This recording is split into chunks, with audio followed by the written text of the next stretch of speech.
I know here on the Sports Cubicle, we are very familiar with the MLB having a wild trade deadline, but oh my Lord, was the trade deadline crazy in the NFL, and we are here to break it all down on the Sports Cubicle with the marvelous one, Dan Marver, Devin Tingle, Paul Chivari throughout the entire show. I'm Mike Mercado, and Roquan Smith, Robert Quinn, no longer Chicago Bears, but welcome to the squad. Welcome to Chicago, Chase Claypool. Marvelous one. I know we've watched a lot of football. We've talked a lot of football. You've scouted and played and seen all this stuff.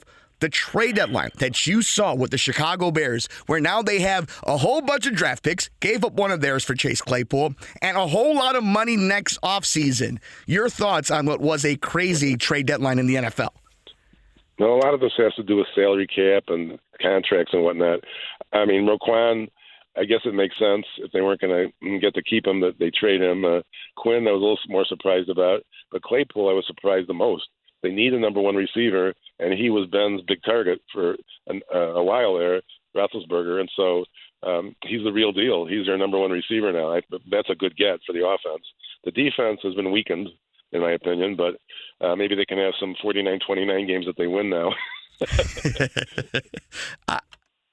I want to know your thoughts on this one. So let's look at some of these compensations because, you know, the Chicago Bears trade Roquan Smith. This was the second big deal of their trade deadline, of their trade time for the Chicago Bears with Ryan Poles in his first full season as manager, the guy ahead of Hallis Hall. The Bears would get the Ravens' 2023 second and their fifth round pick, along with linebacker A.J. Klein. But the Bears would give up their 2023 second round pick for Chase Claypool, and for Robert Quinn, the Bears got the Eagles' 2023 fourth round pick. So I think this was one of those weird moments, Marvelous, trying to make sense out of it, where they were doing that addition by subtraction. But I believe this team got better, even though their defense got much worse. Look at Robert Quinn is a nice pass rusher when he's getting to the quarterback, when he can do that. And I think Roquan Smith is one of the wonderful inside linebackers in the entire league. He just didn't fit this scheme, and we heard Ryan Poles say they just couldn't get close to a contract. But this is one of those rare moments where it may not work for this Bears team right away this offseason, right away this season coming on. They're going to give up a lot of points to the Dolphins, which we'll recap after that Sunday afternoon game. But their offense got a little bit better. And we've seen Justin Fields get a little bit better. You got a 6'4" stud of a dude, a first-rounder that when Big Ben was the quarterback of Pittsburgh, this was a freak. This was somebody who was catching a bunch of touchdowns, and now the Bears have him for a year and a half. Gave up a second-rounder, but it was a weak free agency class for a wide receiver when it comes to what the Bears will be looking for. So I think they might have gotten a little bit better, even though they took a huge step back on defense. Your thoughts? Yeah, I agree with that. Like I said before, Claypool was Ben's target for a while. The good news is we don't play the Ravens, but the bad news is we still have to play the Eagles. So we'll see Quinn again. But I think this connection is going to be – you're going to see that that's going to be a good connection, because now they don't have to, rely on Komet necessarily and as a last resort. They can use a tight end as they need to, but they're going to still have a choice here, because it didn't look like what they had was necessarily, working out in terms of the receiving core. It was improving, but I think that this is a dramatic improvement.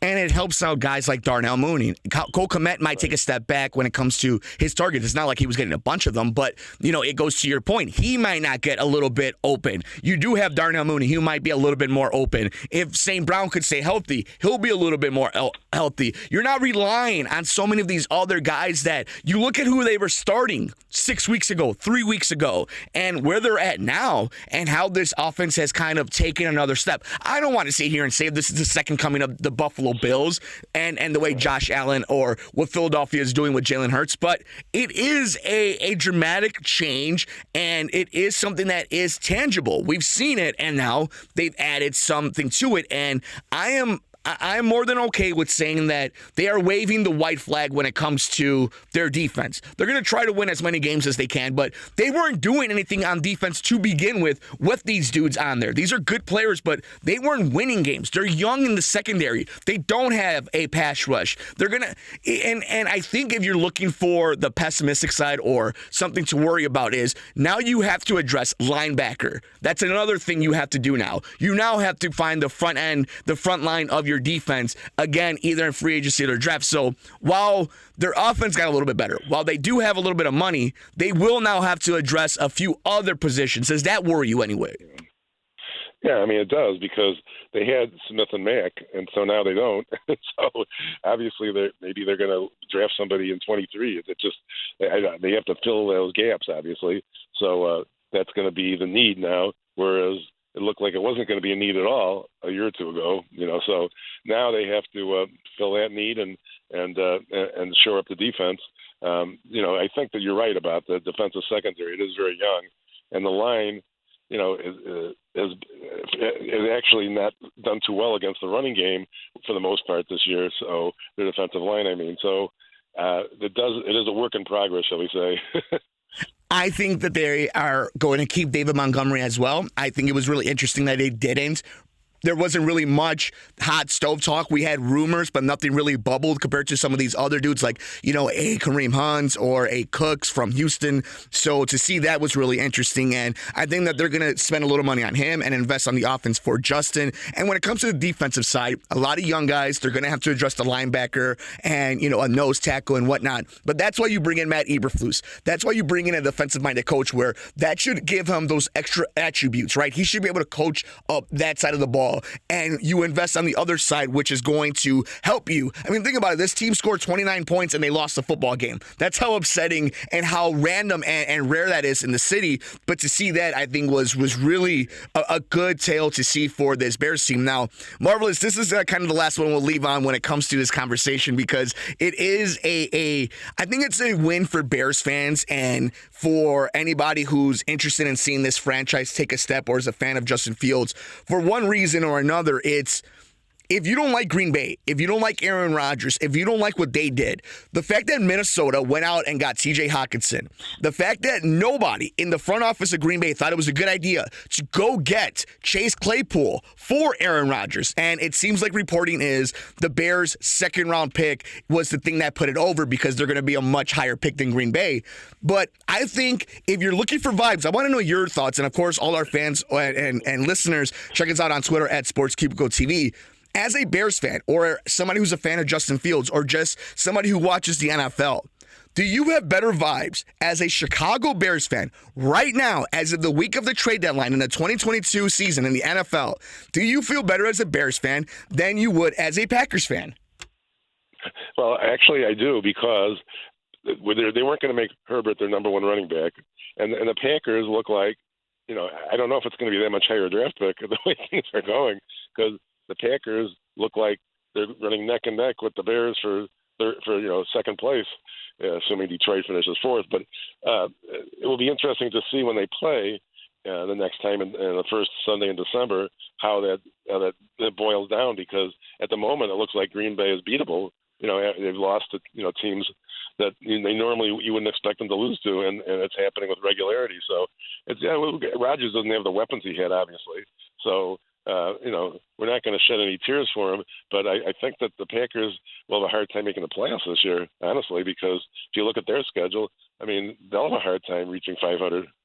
I 100% agree, and that's the reason I really bring this up, because I think this was a turning of the tide. Now, in the NFL, we know how crazy things are, how this may not work out for the Bears. They may not get it right. Just because you have draft picks and all the money doesn't mean it works out for you. How many times did Jacksonville and the Jets have so much money in draft picks and they can't do anything with it? It's not a guarantee. But for the first time in 32 years I've been on this planet, that I've been able to sit here as somebody who loves the NFL, who loves the Chicago Bears, that going into the future is so much more uncertain if you're a Packers fan. they have not done right by, well, maybe not even necessarily done right, but they have not, their quarterback and that front office have not been able to do right with each other to make that team the best team possible. And Ryan Poles in one offseason has ripped the Band-Aid off, has made the team his image. And if you look at other teams, including the Bills or the Eagles, when new regime comes in, they tear the whole thing down.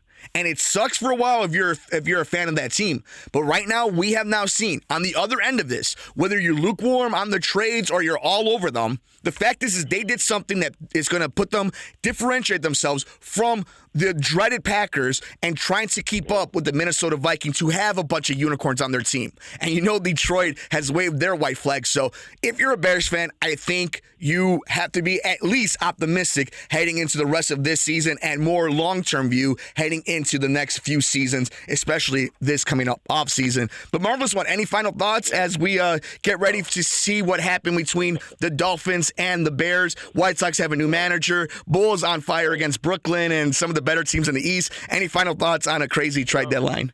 No, the trade deadline was amazing. And, when you talk about the Packers, there aren't too many Chicago personalities or Packers fan. And last night I found out there is one, DePaul great Dave Corzine. He says he's a Packers fan for life. He admitted it, and now he's giving up on them. So yeah, the few Chicago Packer fans that there are acknowledging that they're not what they used to be. So that's a good sign.